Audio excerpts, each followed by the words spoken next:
আশা হি পরমং দুঃখং নৈরাস্য পরমং সুখম। আহা,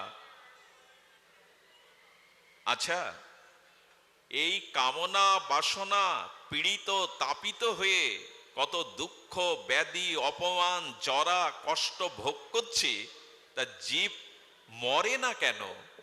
জীবের শেষ হয় না কেন?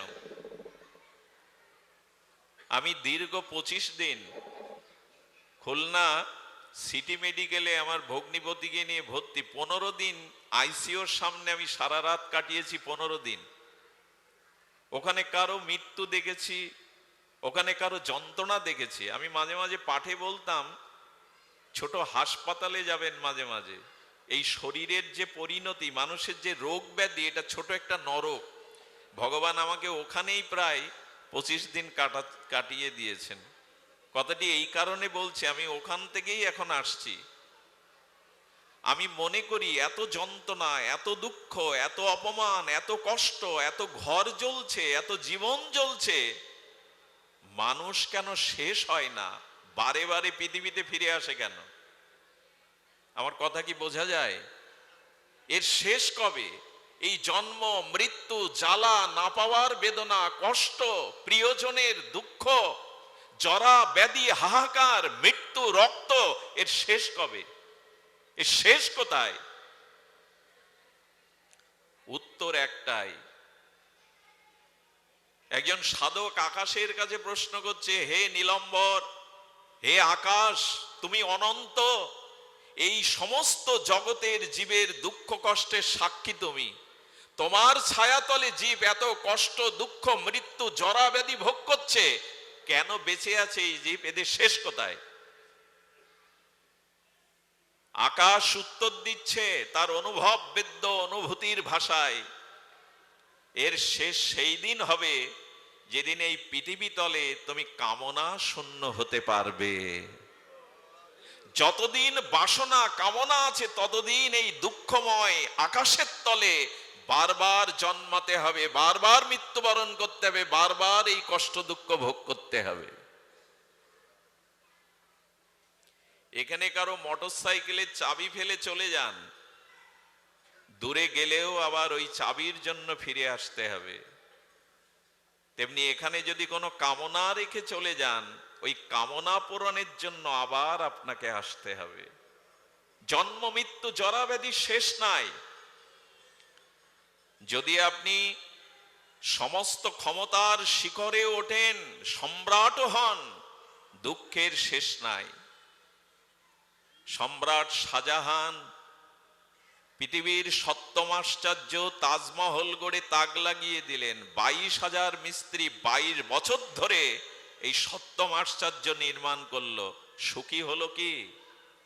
তাজমহলকে তার শাহজাদারা, পুত্ররা বন্দি করে রাখলো, দুমুঠো অন্ন ছড়িয়ে দিত দাস দাসী দিয়ে। তাজমহল করেও তুমি শান্তি পাবে না হৃদয়ে যদি বাসনা থাকে। এই জন্য শাস্ত্র বলছেন, লাগাম টেনে ধরো। এই অনন্ত কামনা বাসনা চিত্তে যতদিন বিদ্ধ হয়ে আছে, ততদিন তুমি শান্তি পাবে না। আমাদের কাশীতে, মুক্তিতীর্থ কাশীতে এক নিষ্কিঞ্চন বাবা ছিলেন। তার সাধনার মহিমা চারিদিকে দেপ্রিয়মান। কাশীর মহারাজা গিয়ে আর তিনি রূপার একটি 100 টাকা তার চরণের পাশে রেখে প্রণাম করে বলছেন, এটা স্বীকার করুন। এই বিরক্তি প্রধান, ত্যাগী প্রধান ভগবানের স্থিতিপ্রজ্ঞ সাধক বলছেন, সম্রাট, টাকাটা তুলে নিয়ে চলে যান, কারণ জগতের কোনো কিছু আমার প্রয়োজন নাই। বলে, আপনার কোনো পাত্র দরকার তো? বললেন, না, দুহাত পেতে ভিক্ষা করে মাধুকরী করে পাই। বলে, আপনার একটা বিছানা প্রয়োজন? বলো, না, ধরিত্রীর বিছানায় শুয়ে থাকি। আপনার একটা বালিশের প্রয়োজন? বলো, 2 হাত মাথায় দিয়ে শুয়ে থাকি। আপনার একটা উপরে শামিয়ানার প্রয়োজন? বললো, আকাশ আমার শামিয়ানা। আমার পিপাসা লাগলে আমি ঝর্ণার জল পান করি, ক্ষুধা লাগলে মানুষের দুয়ারে মাধু করে করে ভিক্ষা করে পাই, আর এই কুটিরেই বসেছি, আমাকে এই বস্তু দিবেন না, আপনি নিয়ে চলে যান, তাড়াতাড়ি চলে যান। এমন নিষ্কিঞ্চন, এমন কামনা শূন্য ব্যক্তির দুয়ারে ওই 100 টাকার উপর টাকাটা ফেলে উনি চলে গেলেন, কাউকে দিয়ে দিয়েন, দিয়েছি যখন ফিরিয়ে নেব না। রাতে যখন ধ্যান করতে বসেছে, ধ্যানের মধ্যে চিন্তা করছে, আরে কোনো বাটপার কোনো চোর দস্যুটা দেখলে তো ওখান থেকে চুরি করে নিয়ে যাবে, ভালো কাজে লাগবে না, ওই চিন্তা শুরু হয়ে গেছে। ওটা কি আছে এখনো, না কেউ বাটপার লোভে নিয়ে গেল? ধ্যানের মধ্যে সেই 100 টাকার চিন্তা। এই দেখুন, নিষ্কিঞ্চন, ত্যাগী, বিরক্তি, ওই 100 টাকা সামনে থাকতে তার ধ্যানের মধ্যে ওটা চলে এসছে। আচ্ছা, ওটা একটু সরিয়ে রাখি, পরে কোনো কাজে লাগবে। উনি মাদু করি ভিক্ষা করে এসেছে, আবার দেখছেন ওইখানে আছে কিনা, বা কুটির থেকে কেউ নিয়ে গেছে কিনা।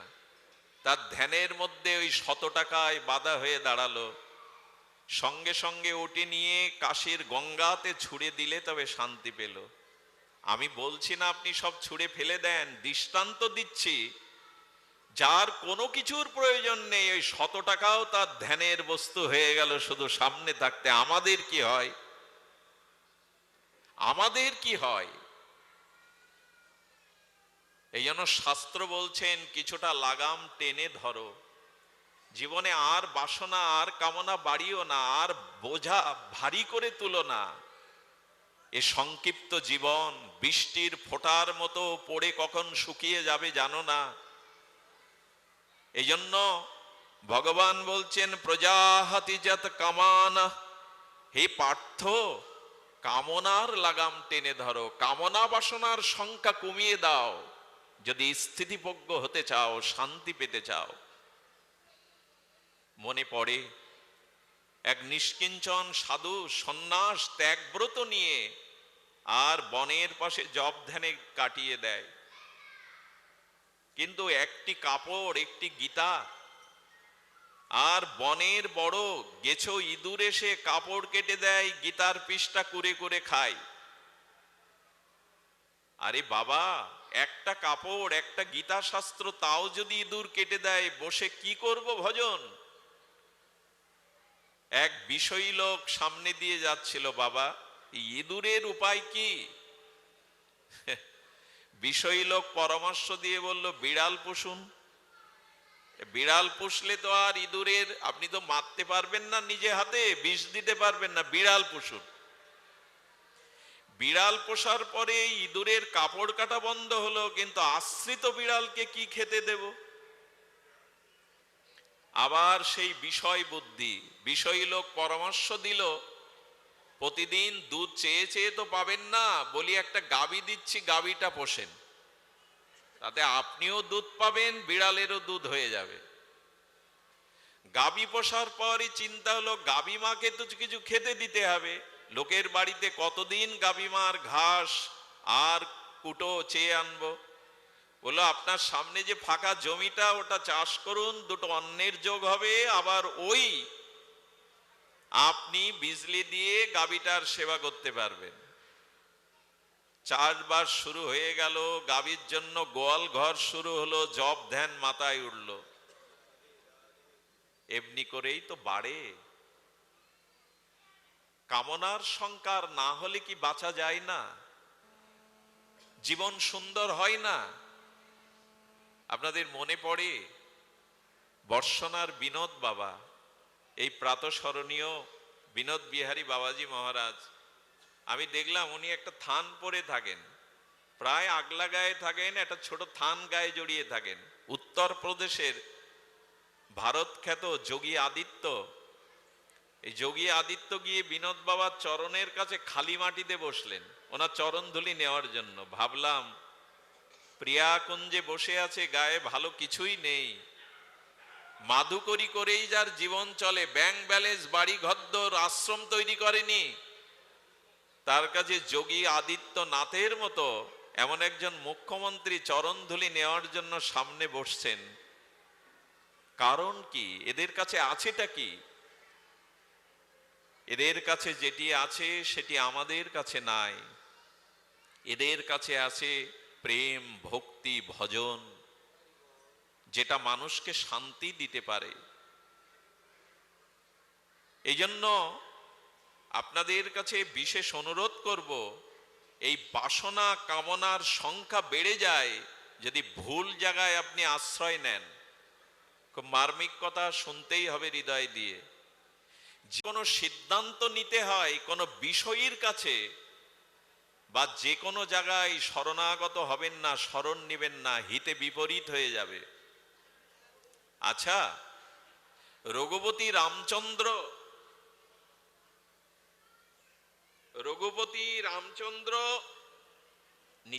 রঘুপতি রামচন্দ্র রাজ অভিষেক হবে। কৈকেয়ী মাতা কৈকেয়ী কার শরণ নিলেন? মন্থরার। শরণ আপনি কার নেবেন? যদি শরণটা উপযুক্ত জায়গায় না হয়, তার পরিণতি কি হয় দেখুন। খুব সাবধানে শুনতে হবে, খুব মননশীল হয়ে শুনতে হবে। মন্থরা কোথায় আর রানী কৈকেয়ী কোথায়? ভরতের মা। ভরত হলো সাধু শিরোমণি, সাধু শ্রেষ্ঠ। তার মা হয়ে তুমি মন্থরার কাছে শরণ নিলে যে এখন আমার করণীয় কি? আর জায়গা পেলে না। মন্থরা তাকে বলল, দশরথ তোমার প্রতি দুর্বল, এই দুর্বলতার সুযোগ নাও। তোমার রূপ আছে, যৌবন আছে, আর মহারাজ তোমার প্রতি দুর্বল।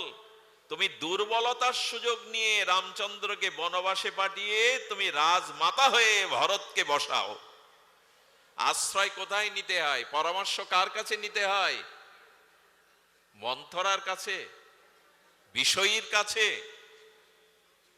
আর এই আশ্রয় নিয়তে রাম, লক্ষ্মণ, জগৎ জননী সীতা 14 বছর কি দুঃখ, কি যন্ত্রণা নিয়ে বনবাসে গেল। তাদের যন্ত্রণা নাই বটে, ভগবানের লীলাতে আনন্দ ছাড়া যন্ত্রণা নাই, কিন্তু আমাদের চোখে কত কষ্ট পেতে হলো। যে ভরতকে রাজা করবে 14টা বছর মুনি ঋষির মতো কত কিচ্ছ সাধনা করে কাটাতে হলো। মাটির নিচে ঘুমাতেন, ফল আর দুধ খেয়ে 14 বছর বেঁচেছিলেন।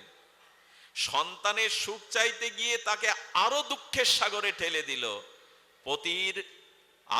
পতির মৃত্যুর কারণ হলো নিজে বিধবা হলো, আর প্রজাদের চিত্তে আগুন জ্বালিয়ে দিল, শুধুমাত্র ভুল জায়গায় শরণাগতি হওয়ার জন্য।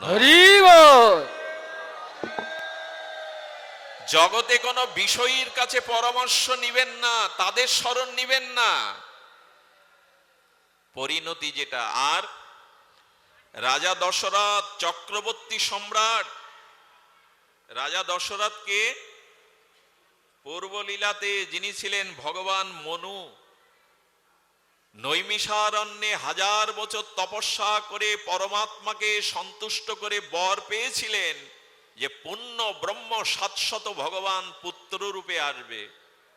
সেই ভগবান মনুই হলো দশরথ রূপে এসেছেন। আচ্ছা দশরথ, তুমি কৈকেয়ী রূপ যৌবনে মোহিত হয়ে কি বললে? আমি তোমার চরণে নিজেকে সঁপে দিলাম, আর জায়গা পাওনি।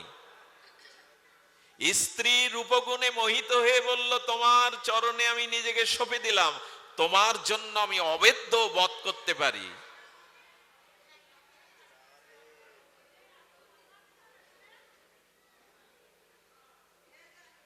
এই অবদ্ধ কি? স্ত্রী জাতিকে হত্যা করা, গো হত্যা করা, ব্রাহ্মণ হত্যা করা, এগুলো অবদ্ধ কর্ম। বলেন তোমার জন্য আমি তাও করতে পারি। স্ত্রী মোহ কোথায় নিয়ে যায়। আর এই মোহতে সমর্পণ করে সুযোগটা নিল কৈকেয়ী। আচ্ছা, দশরথের উচিত ছিল না বশিষ্ঠ দেবের শরণ নেওয়া? ভুল জায়গায় যদি জীবনে শরণ নেন, তার পরিণতি হয় এই। আচ্ছা দেখুন তো, রামচন্দ্র ভগবান লীলার দ্বারা দেখাচ্ছেন, জানকী উদ্ধারে, সীতা অন্বেষণে আমি শরণ নিয়েছিলাম সুগ্রীবের।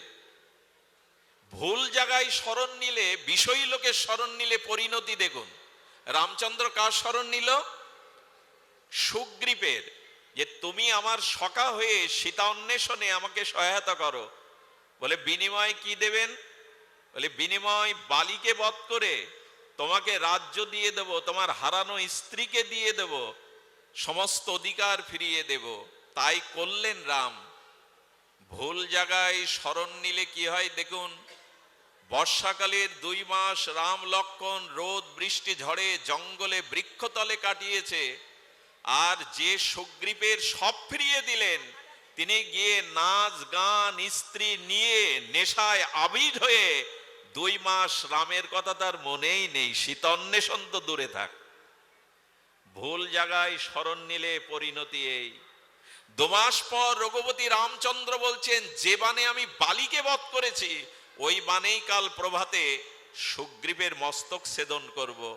আমাকে জঙ্গলে রেখে সব ফিরে ফিরে আর সে নেশা আর স্ত্রী পুত্র গান বাজনায় রাস সুখে মেতে আছে, আমার কথা ভুলে গেছে।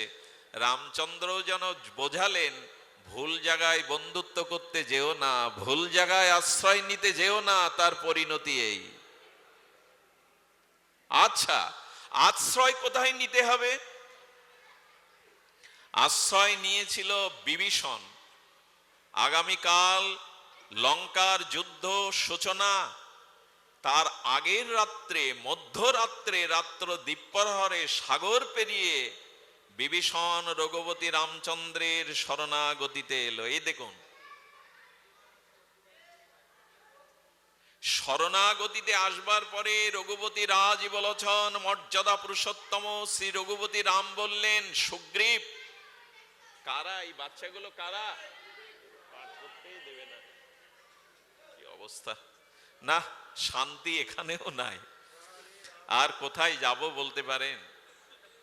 সুধীজন, শান্ত না হলে তো শান্তি পাওয়া যাবে না। অশান্তস্য কুতশকম, ভগবান বলেন শান্ত হও, তবে তো শান্তি পাবে।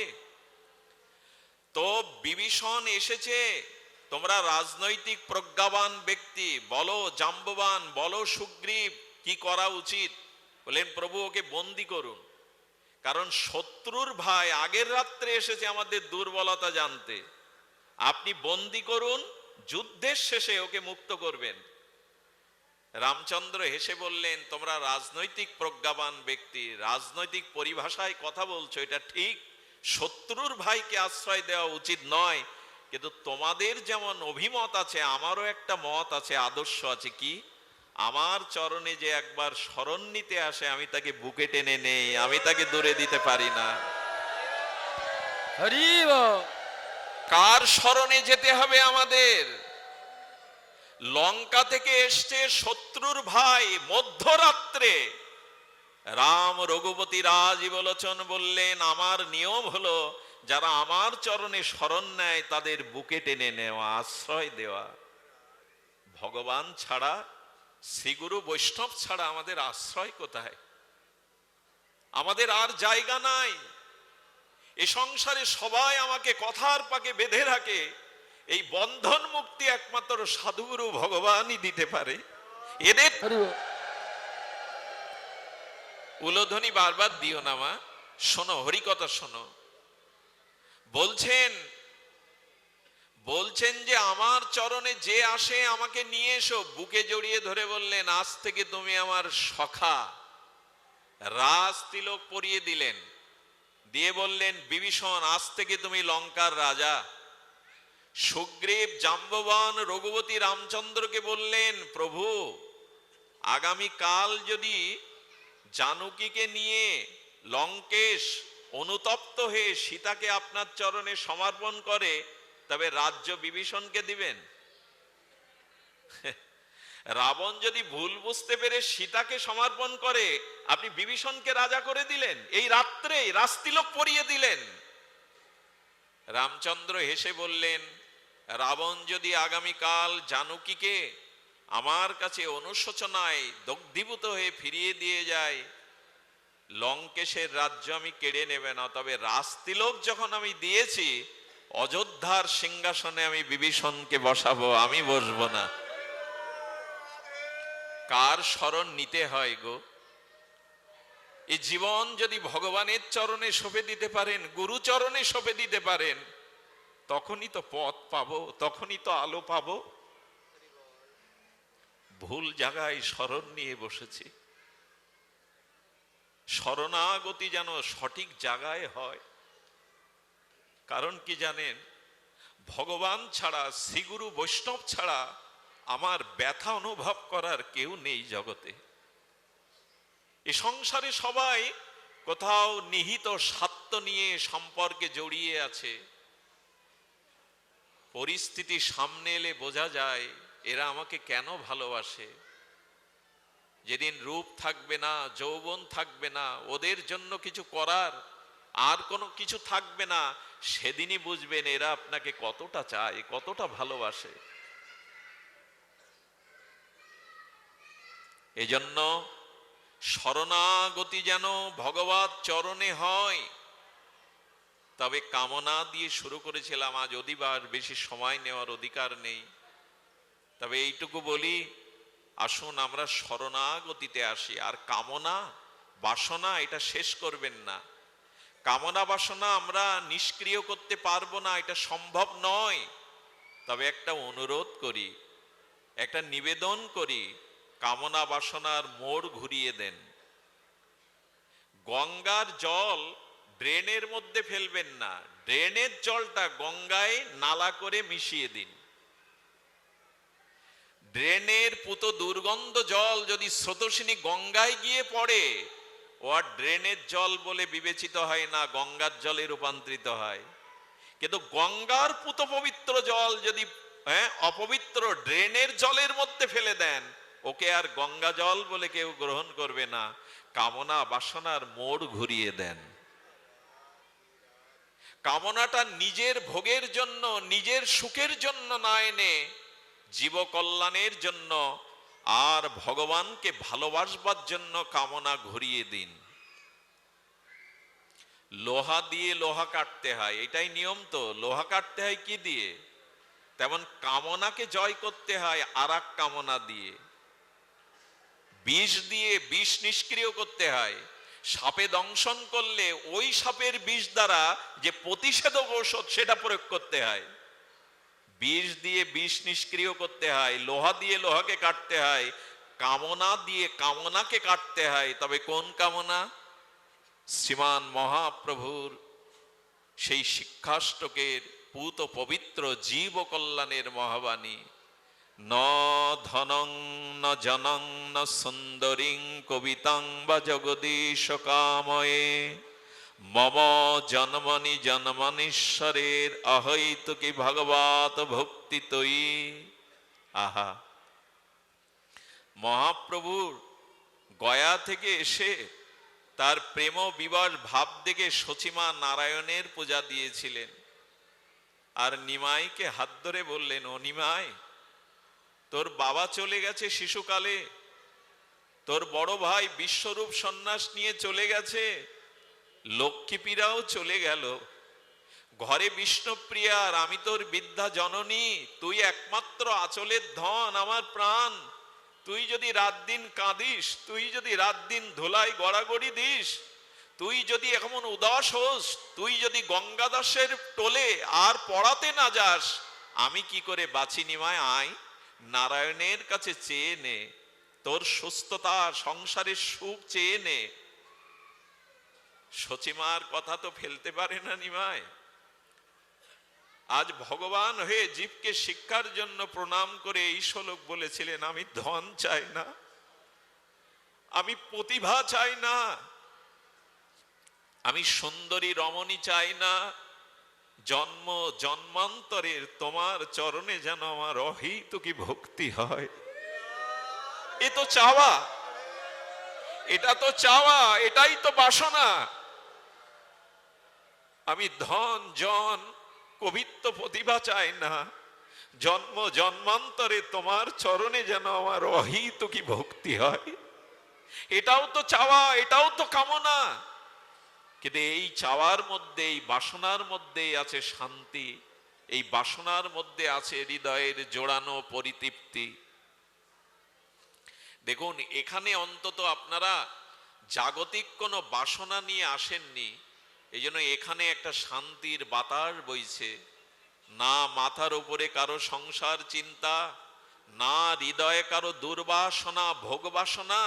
এই কিঞ্চিত যে শান্তি আমরা পাচ্ছি একটাই কারণ, জগতের কোনো কামনা বাসনা এখন আমার চিত্তে উদয় হচ্ছে না বলেই তো এই শান্তি।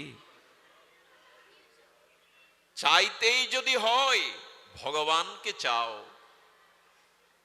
চাইতেই যদি হয় শ্রী ভগবানের চরণে ভজন চাও। এই চাওয়াটা কামনা বাসনা নয়, এই চাওয়াটাই প্রকৃত চাওয়ায়, যেন ভজন করতে পারি, যেন তোমার নাম গুণগণ কীর্তন করতে পারি। আর এই বাসনা বুকে বিদ্ধ থাকলে সর্বনাশ একটা হবে, সেটা মৃত্যুর সময়। মৃত্যু যখনই আসবে, এই অসংখ্য কামনা বাসনা যদি আমাকে ঘিরে ধরে, আমি মুক্তি পাব না।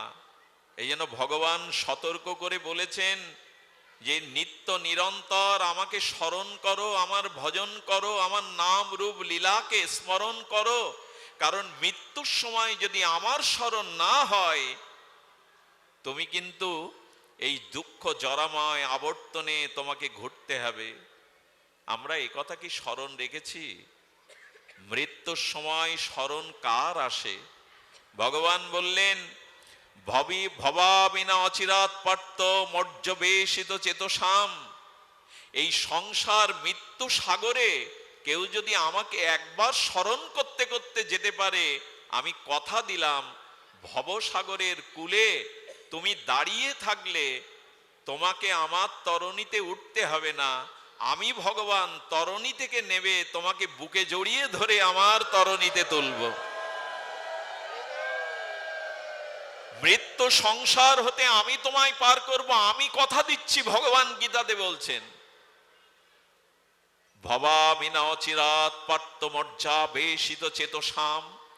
আমাকে স্মরণ করতে করতে যদি যেতে পারো, ভব সাগরের কূলে দাঁড়িয়ে তোমাকে উঠতে হবে না, আমি হাত বাড়িয়ে তোমাকে আমার তরণীতে তুলে পার করে দেব।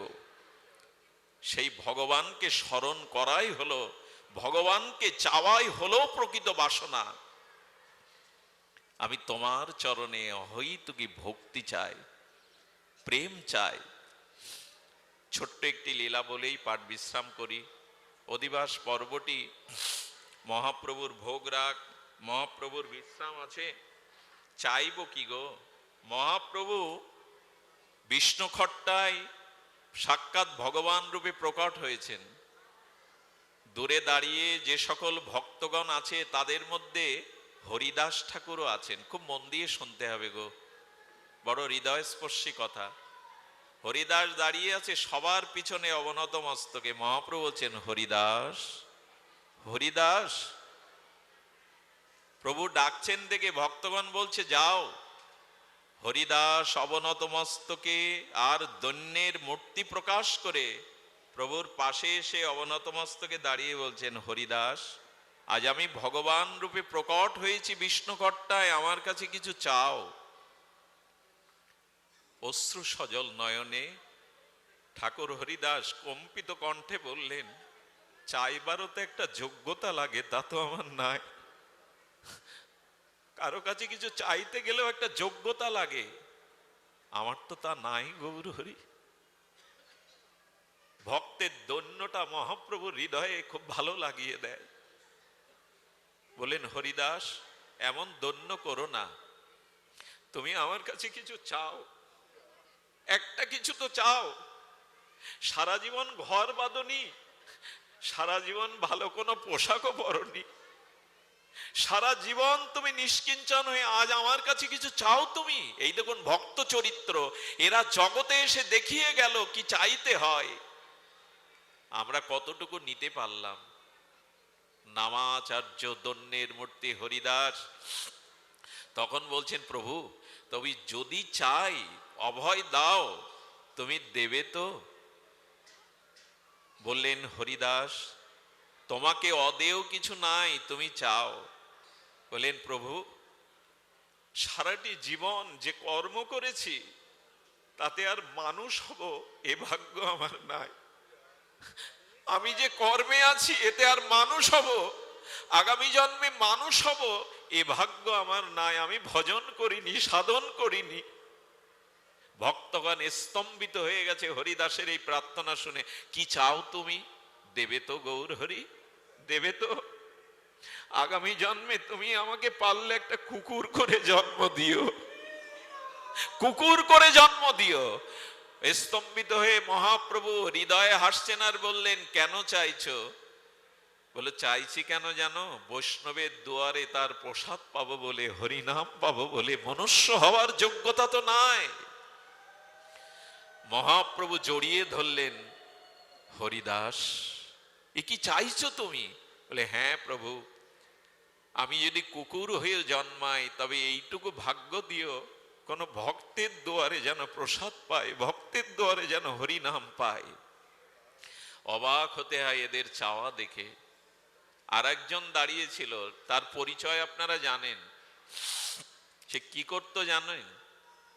নবদ্বীপের ঘাটে থোড়, মোচা আর শ্রাদ্ধের কলার খোসা বা কলার পাতা এগুলো বিক্রি করত শ্রীধর। মহাপ্রভু যেদিন কাজী উদ্ধারে যান, সংকীর্তন করতে করতে কারো বাড়ি না গিয়ে শ্রীধরের বাড়ি গিয়ে উপস্থিত। সবাই কদলী বৃক্ষ, আলপনা, মঙ্গল ঘট স্থাপন করে রেখেছে। প্রভু যদি একবার আমার গৃহে আসে। কিন্তু গেল কার গৃহে? কাঙাল, ভিখারি, মলিন বস্ত্র, ঘরে খড় নাই। মহাপ্রভু গিয়ে কীর্তন করতে করতে কি করেছিলেন জানেন? আহা, শ্রীধরের বাড়িতে জল রাখার ভালো পাত্র নাই। একটা লোহার পাত্র জরাজীর্ণ, তাও কর্মকারের কাছ থেকে ছিদ্রগুলো লোহা দিয়ে এঁটে ওতে একটু জল রেখেছে। মহাপ্রভু কীর্তন করতে করতে ওই জল পান করলেন। প্রভুর চরণে শ্রীধর বললে, প্রভু কাঙালের গৃহে এসছো, সোনার গ্লাস রূপোর গ্লাস নাই, তাই বলে বাইরের জল পান করবে লোহার পাত্রে? মহাপ্রভু জগৎকে শোনাচ্ছেন, ভক্তগণ, ভক্তের জরাজীর্ণ লোহার পাত্রেও যে প্রেম থাকে, ভক্তি থাকে, আজ আমি জানলাম গো। ভক্তের পাত্রটাও প্রেমময় হয়ে যায়। শ্রীধর, তোমার পাত্র পাত্র নয়, এতে প্রেম ভক্তি মাখানো আছে, প্রেম ভক্তি মাখানো আছে। শ্রীধরের ঘরে রোদ বৃষ্টি পড়ে, আর আজ শ্রীধরকে ডেকে বলছে, ওগো শ্রীধর, তুমি এদিকে এসো, আজ আমি তোমাকে অষ্টসিদ্ধি দিতে পারি, অনিমা লগিমা, এই সিদ্ধি দিতে পারি। তুমি চাও, রাজার রাজা হয়ে যাবে। শ্রীধর সামনে এসে অবনত, গৌর ভক্তগণের চরিত্র দেখুন, গৌরগণের চরিত্র দেখুন, এরা আমাদের কি শিক্ষা দিয়ে গেল, কি দৃষ্টান্ত স্থাপন করে গেল। বলো, গৌর সুন্দর দেবে, তাই না? আমাকে অষ্টসিদ্ধি দেবে, স্বর্গের রাজা ব্রহ্মাপদ দেবে। তবে শোনো, আমি যা চাই তোমাকে তাই দিতে হবে। শ্রীধর, কি চাও? বলে, জন্ম জন্ম কাঙাল ভিখারি হয়ে যেন খোলা বেচতে পারি, থোড় বেচতে পারি। আহা, এদেরকে স্মরণ করব না তো জগতে রাজা সম্রাটদের স্মরণ করব? মহাপ্রভু কল্পতরু হয়ে বলছেন, আজকে যা চাইবে তাই পাবে, অষ্টসিদ্ধি দিতে পারি। শ্রীধর বললেন, প্রভু থোড় মোচা কলা বেচতে চাই, আর কি চাই? তো তুমি এই থোড় মোচা যেমন প্রতিদিন আমার সাথে মধুর ঝগড়া করে কেড়ে কেড়ে নাও, কোনোদিন পয়সা দাও, কোনোদিন দাও না, জন্ম জন্মে আমাকে ভিখারি করে থোড় খোলা বেচা শ্রীধর করে আমার দুয়ারে সে এমনি করে ঝগড়া করে নিয়ে যেও, এগুলি এই চাই। শ্রীধরকে বলছেন, এসব কথাই ভোলালে হবে না, তোমাকে কিছু নিতেই হবে। দিতে চান কল্পতরু গৌর হরি। শেষে যখন গৌর ছাড়ছেন না, তখন বললেন, প্রভু তোমাকে একটা গল্প শোনায়, আমি এই গল্পের দ্বারাই পাঠ বিশ্রাম করছি, ধ্যান দিন। গল্পটি গল্প নয়, শ্রীধরের হৃদয়ের প্রার্থনা। প্রভু একটি গল্প বলি, জানো প্রভু, একটা বড় বৃক্ষ, সেই বৃক্ষের একটা শাখাতে একটা পাখি এসে বাসা বেঁধেছিল। মহাপ্রভু শুনছেন, ভক্তগণ শুনছেন, আপনারাও ধ্যান দিয়ে শুনুন। বলে, তারপরে? বলে, পাখিটা ওই শাখাকে অবলম্বন করে, পাখিটা ওই শাখাকে অবলম্বন করে প্রতিজ্ঞা করলো, রোদ বৃষ্টি ঝড় না খেয়ে মরতে হয়, এই শাখাকে আশ্রয় করে মরবো, আর কোথাও যাব না। এখানে থাক বাবা, থাক, শুয়ে থাক। জয় শ্রী রাধে, জয় শ্রী রাধে। সুধীজন, ধ্যান দিন। এই আসরে আউলি হওয়া, আসরে ছড়িয়ে পড়া, এগুলো ঠিক লক্ষণ না। এগুলো অনেক সময় মস্তিষ্ক সমস্যা থাকে, এগুলো এইসব করবেন না। ভাগবত বিঘ্ন হলে বড় অপরাধ হয়। একটু সরিয়ে নিন যদি পারেন, উনি যেতে চান। সুধীজন, শ্রীধর বলছে ওই গাছের বৃক্ষের শাখাতে পাখিটা প্রতিজ্ঞা করলো, বাঁচা মরা রোদ বৃষ্টি ঝড় এই শাখাকে অবলম্বন করেই আমি জীবন কাটাবো, অন্য কোথাও যাব না। অন্য কেউ কথা বলো না, থাক, পড়ে থাক। একটু পিছিয়ে যাও মাথা, এই বাবা হয়ে গেছে। আহা, তো কি হয়েছে? একদিন শিলা বৃষ্টি এলো, ঝঞ্ঝাবাদ এলো, ঝড়ে গাছের শাখাগুলো দুলে দুলে ভেঙে পড়তে লাগলো। ওই শাখা যখন দুলে ভেঙে পড়বে, ওই পাখিটা আগড়ে ধরলো শাখাকে, কিন্তু শিলা বৃষ্টিতে তার পাখনাগুলো আর ছিন্ন হয়ে পড়ে গেল। পাখিটি মরবে, তবু সেই শাখা ছেড়ে দিল না। সেই শাখা জড়িয়ে ধরে বৃক্ষের গোলায় পড়ে জীবন ত্যাগ করলো, তবু শাখা ছেড়ে অন্য কোথাও গেল না। প্রভু, আমার গল্প শেষ। মহাপ্রভু হেসে বললেন, তোমার গল্পে আমি কিছু বুঝলাম না, বুঝিয়ে বলো। মহাপ্রভু বোঝেন, আমাদের শোনাচ্ছেন। শ্রীধর চোখে জল নিয়ে বললেন, ওই বৃক্ষটা তোমার চরণ গৌরহরি, আর আমি ওই ছোট্ট পাখি। আমি প্রতিজ্ঞা করেছি, তোমার চরণ ছেড়ে দুঃখ জরা ব্যাধি কষ্ট মৃত্যু যাই আসুক, আমি তোমার চরণ ছেড়ে অন্য কোথাও যাব না। যদি মরতেই হয় গৌর চরণকে সার করে মরব, যদি বাঁচতেই হয় এই চরণকে আশ্রয় করে মরব। আমার আর যাওয়ার কোনো জায়গা নেই প্রভু, আমাকে আর প্রলোভন দেখিও না, ওই চরণেই চিরদিন থাকতে দাও। এই চাওয়া কবে হবে? এই চাওয়া কবে হবে? আসুন, ভগবানকে চাই, তার ভজনকে চাই, তার প্রেম ভক্তিকে চাই, আর দুহাত বাড়িয়ে গৌর চরণে নিবেদন করি, যেন শেষের দিনে সেই অন্ত সময়ে তোমাকে অন্তত স্মরণ করতে করতে যেতে পারি। প্রভু, এই স্মরণটুকু তুমি দিও, এই কৃপাটুকু তুমি দিও, যাতে তোমার স্মরণে এই জীবনটা অস্তমিত হতে পারে। আগামী কাল থেকে এখানে 24 প্রহর ব্যাপী শুভ নামযজ্ঞ, সকলে আসবেন, সকলে হৃদয় নিগড়িয়ে প্রার্থনা করবেন নিতাই চরণে যেন যজ্ঞ সুসম্পন্ন হয়, কোনো বিঘ্ন ছাড়াই এই যজ্ঞ যেন সুসম্পন্ন হয়। যে মানুষটার অক্লান্ত পরিশ্রমে এত বৃহৎ একটি প্রতিষ্ঠান বছরের পরে বছর চলছে, সেই মদেবদা নিশ্চয়ই পূর্বজন্মে কোনো ভজন সাধন করেছিলেন। এত মানুষের ভালোবাসা, এত মানুষের আশীর্বাদে আজ এই যজ্ঞ নিকেতন, আজ এই আনন্দ নিকেতন গড়ে তুলেছে। আমরা মানুষের যেন পিছিয়ে না দেই। অর্থ বিত্ত যশ খ্যাতি থাকুক, ওটা ভক্ত ভগবানের সেবায় দিয়ে দাও। এটাই তো সমর্পণ, এটাই তো জীবনের সার্থকতা। তার পরিবারের সকলের কৃষ্ণ ভক্তি হোক। আপনাদের সকলের চরণে বিনম্র প্রণাম জানিয়ে এই প্রার্থনা করি, আপনাদের হৃদয়ে প্রেম ভক্তি উদিত হোক। আর যে মানুষটাকে হাসপাতালে ফেলে এখানে এসেছি, আশীর্বাদ করবেন, তিনি যেন আপনাদের আশিসে কিঞ্চিত সুস্থ হয়ে ফিরে আসতে পারে। জয় নিতাই গৌর প্রেমানন্দে হরি বল। জয় শ্রী রাধে।